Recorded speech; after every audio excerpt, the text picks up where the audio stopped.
A fork clattered to the floor. Don't let him touch the gifts. He'll break something again. The words sliced through the warm Christmas glow like a cold draft, and Aiden froze where he stood beside the dining table. Every pair of eyes flicked toward him, some amused, some pitying, most simply entertained. Magnus Vale, the host and millionaire patriarch of the evening, leaned back in his velvet chair and smirked behind a glass of deep red wine. His mansion's chandelier glittered above him like a crown, casting gold highlights over his diamond cufflinks. His voice always carried, thick, confident. Practice, relax, everyone, Magnus announced, one arm sweeping grandly over the long table. His family, technically. Laughter rippled across the room. Aiden lowered his gaze and returned the fallen fork to the table, moving quietly. He wore the same gray sweater he'd been wearing for 2 winters, sleeves a bit too long, torn slightly at one wrist. He'd come because his aunt insisted. It's Christmas, she'd said. Families should be together, but the way they all looked at him now. Maybe she was wrong. A sudden gasp snapped through the room. A glass of cranberry juice tipped from the hand of Magnus's young niece, wobbling in the air like a red comet, then falling directly toward her party dress before anyone reacted. Aiden moved, a single step, a quiet reach. His fingers caught the glass of breath before it hit the floor. Gasps, whispers, a few impressed murmurs. Oh, quick reflexes. Did you see that? Aiden set the glass back gently. The little girl smiled up at him. Thank you. He nodded once and stepped back. Magnus' grin faltered for half a breath, just half,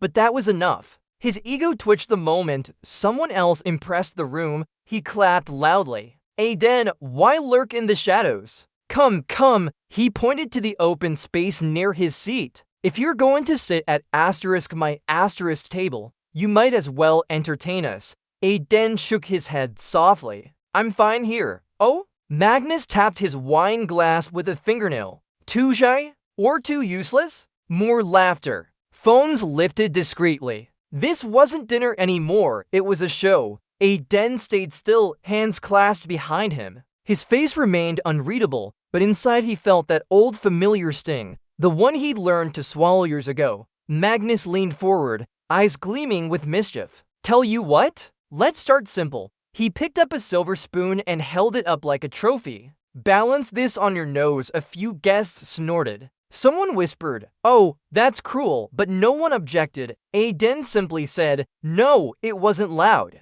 It wasn't rebellious. It was just steady. Magnus' smile twitched. No? He leaned back in exaggerated shock. Did you hear that? The boy has boundaries. A wave of whispers followed. Since when? Maybe he's embarrassed or scared. Magnus narrowed his eyes. Something in Aiden's calm refusal bothered him. The lack of fear. The lack of reaction. Then a guest, a journalist, live streaming parts of the evening, pointed toward the ornate glass chessboard displayed beside the fireplace. Why not challenge him to one of your famous holiday matches, Magnus? Give the kid a chance to shine. Cheers erupted. Yeah, play him. Crush him, Magnus. Do it. Aiden's stomach tightened. His eyes flicked toward the chessboard. Just for a second, Magnus caught that. A predatory grin spread across his face. Oh, he drawled. Does our little guest know how to play chess? I'm not here to play, Aiden said softly. Of course not, Magnus replied. Take spine for that. The room tensed. Even the children sensed something shifting. Magnus rose from his chair with theatrical flourish and strode toward the displayed board. He lifted a pawn between 2 fingers, rolling it lightly, then flicked it across the table. The pawn hit Aiden's chest and fell into his lap.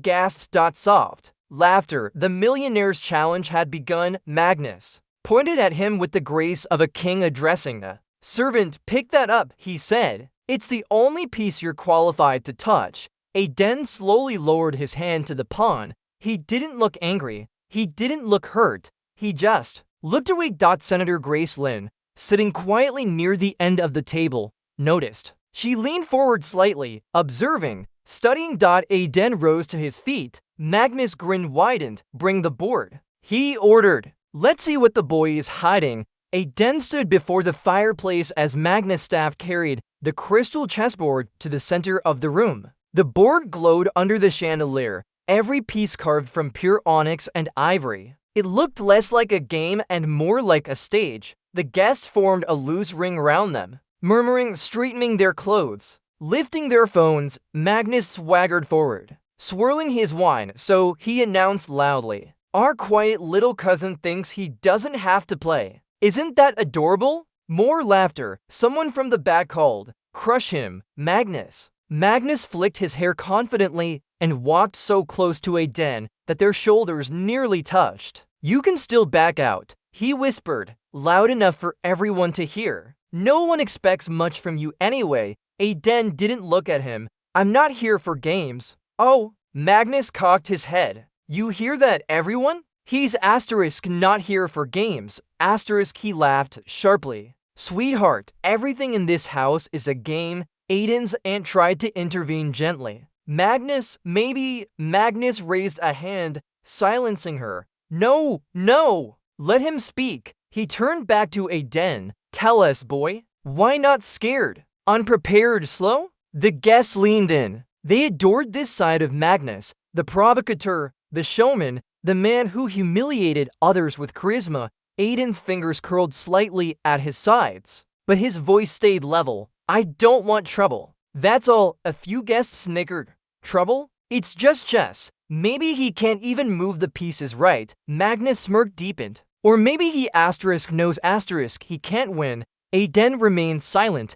Magnus walked to the table dramatically and pulled back the velvet chair across from his own. "Sit. If you lose, just say thank you and serve dessert with the staff." The room chuckled. Aiden didn't move. Magnus tapped the back of the empty chair with one finger. "Come now," he taunted. "If you refuse again, everyone will know you're afraid. It will be embarrassing." Soft gasps. People murmured. Phones angled closer. Senator Grace Lynn folded her arms, watching Aiden instead of Magnus. Aiden finally looked up, not at Magnus, but toward the window where snow was falling quietly. As if the world outside knew nothing about this petty scene inside, he sighed once. A barely there exhale, then stepped back. "I don't need to prove anything." This sentence should have ended everything, but Magnus felt the room slip for a millisecond. He needed control back. He slammed his wine glass onto a nearby table. "Then let's make it interesting." The room jumped at the sudden noise. Magnus raised his voice, every word sharp. "If you win," he said, pointing at Aiden, "I'll pay for your education, college,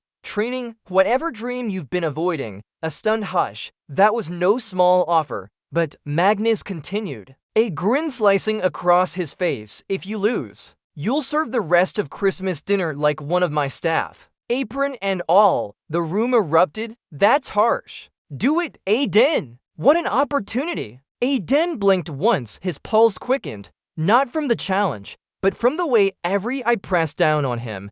Waiting. Magnus tilted his head. "Well, or are you too fragile for terms?" Aiden slowly reached down and picked up the pawn, still in his lap, the one Magnus had flicked at him earlier. He turned it over in his hand, studying the smooth, polished surface. Something in him shifted, only slightly, but enough for Senator Grace's eyes to narrow in recognition. Aiden looked up, meeting Magnus' expectant gaze for the first time that night. "If I accept," Aiden said quietly, "you won't change the terms later?" Magnus laughed, delighted that the boy had finally bitten the hook. "Look at you, negotiating." He walked closer, towering with self-assured bravado. "No changes, promise." Aiden nodded once, then "I accept." The words dropped into the room like a stone into still water, sending ripples through every face. Magnus' grin widened into something wolfish. "Excellent," he purred. "Let's begin the slaughter."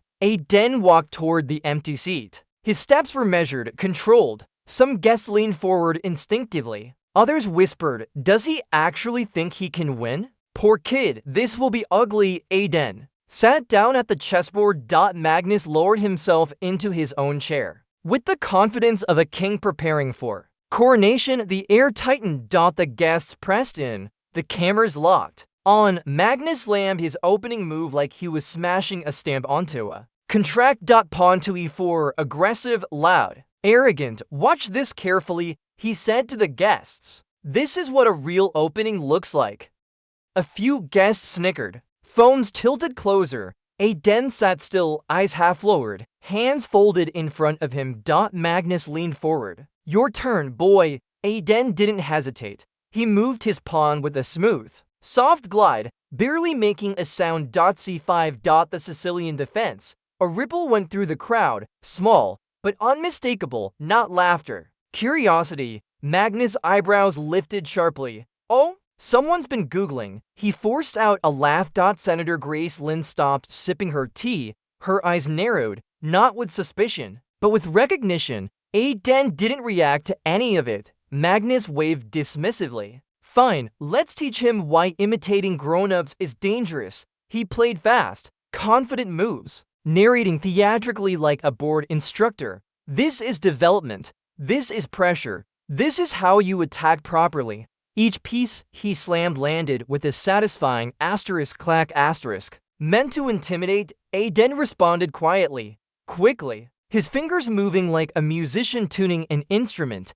His knight hopped forward with purpose, his bishop slid into a long diagonal that seemed almost accidental, but it wasn't. People leaned in. Their amusement faded into something else. Magnus noticed, and it annoyed him. He made a dramatic capture, sending one of Aiden's pawns flying off the board. Oops, Magnus said. Clumsy fingers. The crowd laughed. But softer this time, Aiden lifted the captured piece, set it aside neatly, and met Magnus' eyes for a fleeting second. That second was enough. The millionaire's smile tensed. You're taking this seriously? Magnus mocked. Cute. Aiden made another move. Quiet, efficient. Surprising, a defensive setup that countered Magnus' flashy attack. Guests murmured. Magnus blinked twice. Hard, he didn't understand the position. Before anyone could comment, cold fluorescent lights buzz in a cramped community center. Kids shove and yell over foosball and ping pong. But in the back corner, a secondhand chessboard sits on a plastic table. Aiden sits there, small and thin, facing an older boy who keeps trash talking. Just move, kid. You're wasting time. Aiden finally moves, a precise knight leap. The teenager stares, stunned. You studied that? A man watching nearby, the center's retired chess coach, leans closer with interest. He hasn't seen a child like this in years. Magnus' breath hitched when Aiden's knight landed. On the perfect square, he covered it with a laugh. Beginner's luck, but he moved slower now. Aiden remained perfectly calm. Magnus jabbed a finger at the board. Don't get excited. You're still losing. Aiden made another move, a quiet, impossible-looking counterattack. The room went silent. Someone whispered, "Is that good?" Another replied, "I don't even know the rules, but it looks scary." Magnus shifted in his seat. His self-assured smile wavered. To regain control, he reached for his queen with exaggerated flair. He lifted it, spinning it between his fingers like a showman. Time to end the fun. Boy, he positioned the queen for a flashy attack, but in doing so, he didn't notice the trap. Aiden's lips parted just slightly, not a smile, just breath. He moved his knight, a single, soft tap asterisk. The room reacted instantly. Gasps, muffled shouts, hands flying to mouths. Magnus froze. His queen, the centerpiece of his strategy, was suddenly almost paralyzed. Senator Grace leaned forward, voice low but clear. That was intentional. Magnus' head snapped toward her, then back at the board. Impossible, he muttered. Aiden sat still. Magnus stared at the pieces, calculating, sweat beginning to gather at his hairline. No amateur would try that move, whispered one of the older guests. A hush spread like fog. Magnus swallowed hard, forcing out a laugh. Relax, everyone. He blundered. Watch me punish him. But his voice cracked on the last word. Aiden looked down at the board again, fingers poised above another piece. The crowd held its breath. Aiden's knight hovered above the board, poised like a coiled predator. A hush fell over the room, heavier than snow outside. Magnus Vale, usually all swagger and shine, leaned forward with a forced grin, trying to mask the first trace of doubt. Careful, boy, he said, voice still loud, still mocking. You might Break your own pieces. Aiden's lips didn't twitch. His hand moved slowly, deliberately, and he placed the knight where everyone could see it, a sacrifice impossible to ignore. Gasps erupted. A child covered her mouth. Phones were lifted, frozen mid-recording. The whispers started soft. Wait, what did he just do? Then louder, he knows what he's doing, and one old guest muttered, no amateur would try that. Magnus blinked, momentarily rattled. He tried to recover, thumping his pawns with exaggerated force. Ah, lucky move. You'll see, I'll punish this. But every counterplay he attempted only tightened the trap. His queen was boxed. His king had nowhere to run. The room leaned forward instinctively, unable to look away. Aiden sat perfectly still, calm, breathing steady, hands lightly resting near his captured pieces. Not a flicker of hesitation. The crowd began to shift. Laughter faded. Murmurs became analysis. Guests whispered, leaning closer. Look at his bishop. It's cutting off the escape. Is he really that good? Even the children, who had been cheering Magnus, went silent, squinting at the board as if trying to read invisible strategy lines. Senator Grace Lynn, previously quiet and measured, straightened in her chair, her eyes, sharp and calculating, locked onto a den that was intentional. She whispered to no one in particular. Magnus' smile tightened. He adjusted his diamond cufflinks, sipped his champagne, then laughed nervously. Beginner's luck, he barked. Even if it looks clever, it's nothing. Watch this. He moved aggressively, capturing a pawn and hoping to throw Aiden off rhythm. The room shifted uncomfortably. Even the guests who had been laughing at the beginning felt the tension now. Aiden responded immediately. One subtle move of a bishop, slicing diagonally across the board,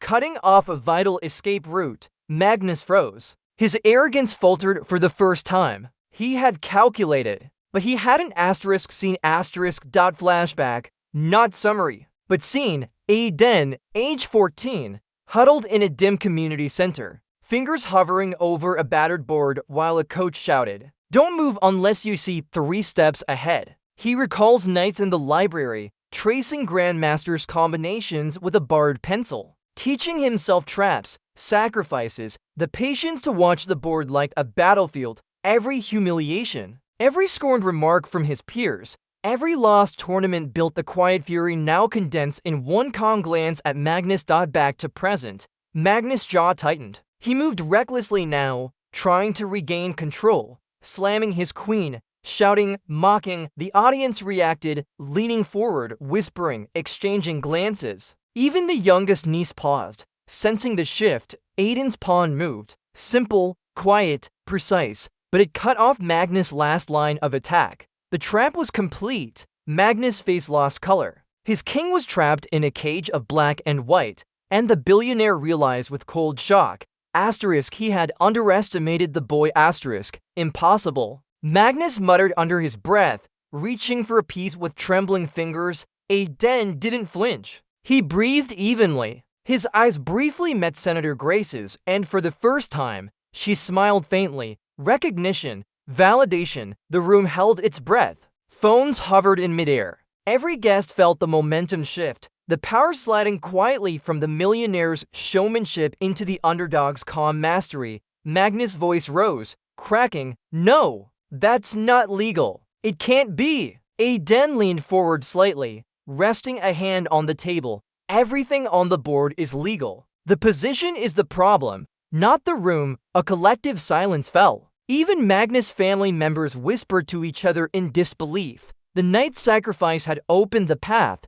Only one question remained. Could Magnus escape, or had the game already been decided? Magnus' hand hovered over his queen, fingers trembling despite the diamond cufflinks gleaming under the chandelier. This isn't right, he muttered. You can't. Aiden didn't respond. His eyes remained fixed on the board, calm as snowfall, a quiet predator analyzing every opening and weakness. The room had gone still. Guests leaned forward, holding their breath. Laughter had vanished. Phones hovered midair, recording history instead of jokes. Even the young children pressed their lips together, sensing the tension. Senator Grace Lynn cleared her throat, soft but sharp. It is legal. And it's brilliant. Magnus froze, his jaw tightening. His arrogance began to crumble in real time. He swiped at his forehead, attempting to clear the sweat forming there.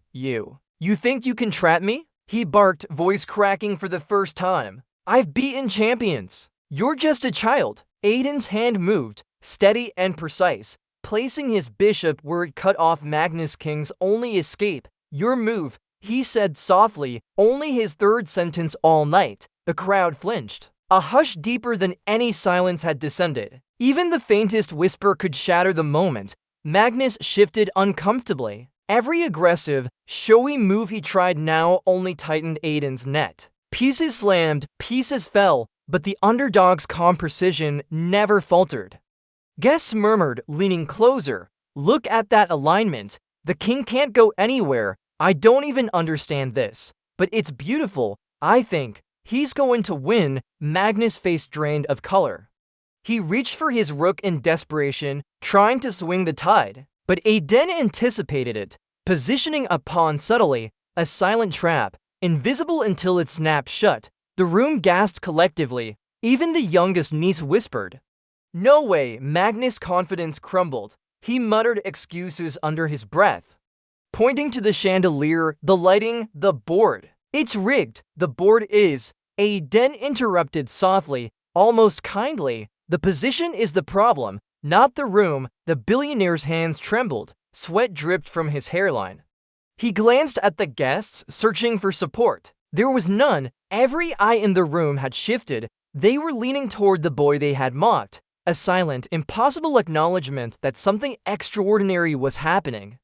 Magnus made one last, reckless queen attack. Dramatic, showy, desperate. Aiden's eyes followed, calculating. He didn't flinch. One bishop slid diagonally. The queen was trapped. The knight moved with precision, closing the path, hemming in the king. Impossible. Magnus hissed. Phones clicked frantically. Whispers rippled. He's cornered. Did you see that move? The boy. He's a genius. Senator Grace leaned forward, her voice low but filled with authority. Look closely. That's Grand Master level foresight. Every step calculated. Magnus' voice rose again, cracking on every word. I can still win. He tried, but each desperate attempt only played into Aiden's trap. The boy's calm hand moved with precision. Knights leaping like predators, bishops slicing like spears, pawns advancing like soldiers in formation. The crowd went silent, every mouth open, every eye fixed on the board. Aiden's final sequence approached. The king had no escape. Every piece Magnus tried to rally had been neutralized. Magnus' own arrogance had become his undoing. Aiden lifted a single finger, pointed to the final square. If you take my rook, your king dies. The billionaire's face froze. He swallowed hard, realized the truth, and finally, stilled. A hush, broken only by the slow gasp of the guests. Phones hovered. Fingers frozen. The checkmate sequence was so perfect, so inevitable, that the room seemed to pause in reverence. Magnus' jaw slackened. He looked around, expecting applause, jokes, sympathy, anything. But the admiration, the stunned silence, was all for the boy who had been mocked, ignored, and dismissed. Aiden leaned back slightly, hands folded, no words, no smirk, just quiet mastery. The crowd shifted completely, laughter replaced by whispers replaced by admiration. Senator Grace stepped closer, nodding faintly, silently validating the boy's brilliance. Magnus stared at the board, trembling fingers hovered over his captured queen. The man who had flaunted wealth, status, and arrogance all night was humbled in the purest way possible. Checkmate, Aiden said softly, the words barely carried. But their impact shattered every pretense Magnus had clung to. The room stayed frozen. The clatter of dropped cutlery, the faint hum of the chandelier, even the soft whir of snow outside, nothing could break the tension. Magnus' veil sat slumped, trembling fingers hovering over the chessboard he had dominated for years in every private club and televised match. And yet, here he was, cornered, defeated, exposed in front of every guest. Aiden remained still, calm, hands folded neatly on the table. The boy who had been laughed at, ignored, and called useless all night now held absolute control of the room. The crowd exhaled slowly, almost collectively. Whispers grew into admiration. Phones clicked furiously. Every move had been recorded, every reaction immortalized. Senator Grace Lynn finally spoke, her voice firm and measured. Magnus, what you see here is no accident. This boy is exceptional. His strategy, his foresight, it's unparalleled. Magnus' mouth opened, then closed. He swallowed hard, the room's shifting energy pressing on him like a physical weight. A guest whispered, "Did he just humble?" The billionaire Magnus waved a hand weakly, trying to regain control. "It's just a game, don't let it get to your heads," he said, though his voice lacked conviction. Aiden's eyes, steady and calm, scanned the room. No arrogance, no gloating. Only the quiet satisfaction of skill recognized. Then a low rumble outside made everyone glance toward the window. The software of blades grew louder, and a helicopter descended into the Vale Mansion's snow-covered yard. The crowd gasped, phones pivoted, snow swirled in the rotor wash. Magnus' eyes widened, but Aiden remained unshaken. He stood slowly, calm as ever, and walked to the window. From the helicopter descended a figure in a long coat, authoritative and commanding. The outsider ally, a respected chess grandmaster and philanthropist known for discovering prodigies. Senator Grace stepped aside, nodding in recognition. The crowd erupted into whispers. "Who is that?" "That's him, the Grand Master. He's here for the boy." The outsider ally stepped onto the snow, extending a hand toward Aiden. "I've been following your progress," he said, voice carrying across the yard. "The world needs players like you, and it starts tonight." Magnus, still seated, glared but could not hide his disbelief. His wealth, his reputation, his status, none of it mattered here. The underdog, the useless boy, had claimed something far greater: respect, recognition, and undeniable authority. The crowd shifted fully, laughter and mockery evaporated. Applause rose, first tentative, then deafening. Guests stood, phones recording every second. Capturing the moment, the underdog claimed victory not through wealth, but through mastery, calm, and brilliance. Senator Grace approached Aiden, her expression softening. "You've earned more than just a win tonight. Your dignity, your skill, it's undeniable. Don't let anyone make you doubt it again." Magnus finally rose, face pale. For the first time, he looked small, humbled publicly, stripped of arrogance. He extended a hand awkwardly toward Aiden. I misjudged you," he muttered. "You are extraordinary." Aiden nodded once, silently accepting the acknowledgement, but not the man's false charm. He didn't need words to win. The room already knew his worth. Outside, the helicopter's rotor slowed. The outsider ally beckoned to Aiden. "Come with me. There's a place for your talent in the world.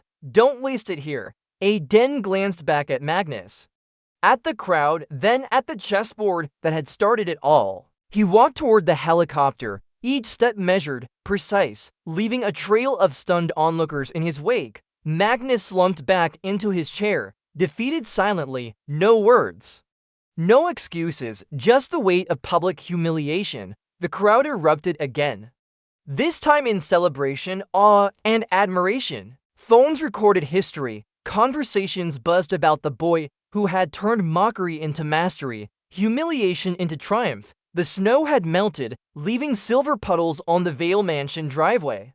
Morning light streamed through the grand windows, illuminating the remnants of last night's chaos. Toppled chairs, scattered chess pieces, and glasses that no one dared clean first. Aiden stepped off the helicopter and walked across the yard with a quiet confidence that made every guest and staff member pause. He no longer carried the weight of mockery. He carried respect. Every whisper, every glance, every stunned silence from the night before followed him like a shadow, proof of his triumph. Senator Grace Lynn met him at the bottom of the steps. She smiled warmly. "The board was only the beginning," she said. "Now the world will see the rest." Aiden nodded, barely speaking. His calm composure contrasted the chaotic energy still lingering in the mansion behind him. Inside, Magnus Vale sat alone in the grand dining hall. His champagne glass remained untouched. The chessboard was still set, pieces in mid-game, frozen forever as a reminder.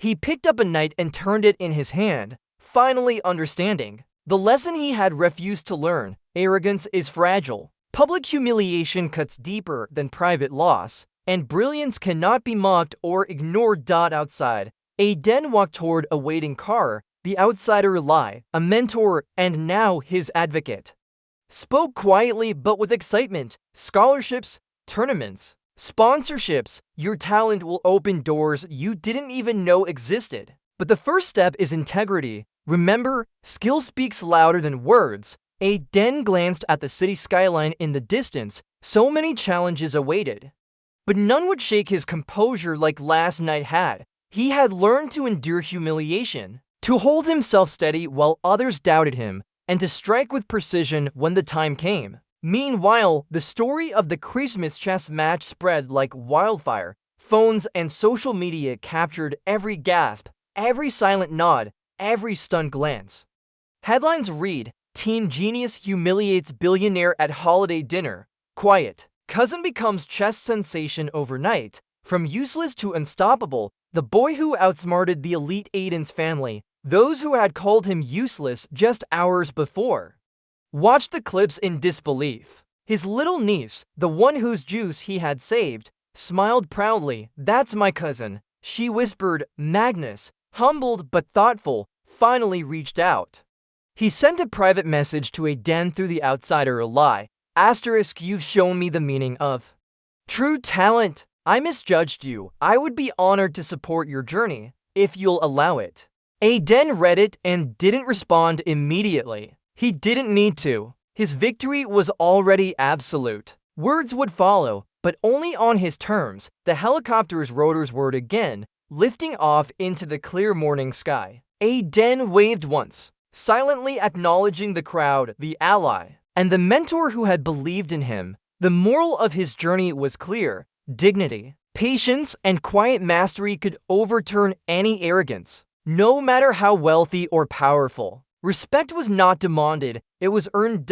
As the car pulled away, the mansion behind him seemed smaller, less imposing. The world had shifted, just slightly, for those who had doubted him. And for Aiden, the horizon stretched wide with possibility, filled with challenges that would test his brilliance, patience, and courage, and he would meet them all. Silent, steady, unshakable.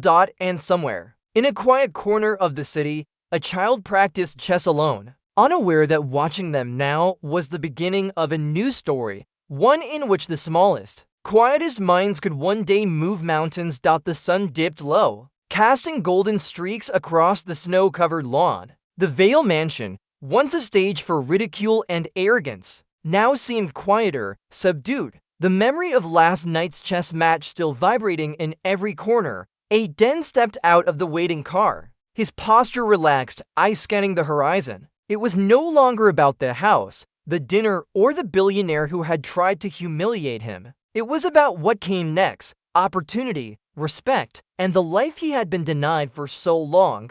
The helicopter's rotors whirred overhead, landing smoothly in the yard. The outsider ally emerged first, followed by a team of investors, philanthropists, and chess mentors who had tracked Aiden's meteoric rise. Cameras clicked, journalists whispered, and the crowd of onlookers from nearby streets leaned in, craning for a glimpse. "This is for you," the ally said, offering Aiden a formal invitation, scholarships, sponsorships, and the promise of a future crafted around his talent. Aiden's hand closed briefly around the envelope. He didn't smile. He didn't boast. Calm, quiet, deliberate. The boy who had been mocked had learned that recognition earned through skill was worth more than applause. Inside the mansion, Magnus watched from a window, shoulders slumped. The man who had once commanded the room with wealth and arrogance now understood the lesson. True power is not in money or status, but in mastery and respect.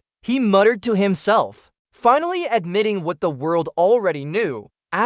He had been bested. The crowd outside erupted in subtle admiration rather than laughter. Phones recorded every moment, but no one shouted or cheered excessively. The gravity of what had happened held the energy in reverent awe. Aiden looked once toward Magnus, acknowledging him silently, not as a rival, but as a lesson learned. The billionaire had been humbled, and that public, quiet defeat was more powerful than any worded apology could convey. He turned to the helicopter, the rotors casting shadows across the snow. With a steady step, he climbed aboard. As the helicopter lifted, cameras caught the moment. The boy who was once called useless ascending into the sky, literally and figuratively leaving the past and humiliation far behind. The crowd whispered, "He's really gone, but where will he go?" Somewhere only someone like him can reach. Senator Graceland approached Magnus, offering a calm but firm hand on his shoulder. Sometimes humility isn't about words. It's about watching someone else rise while you've lost the moment to act.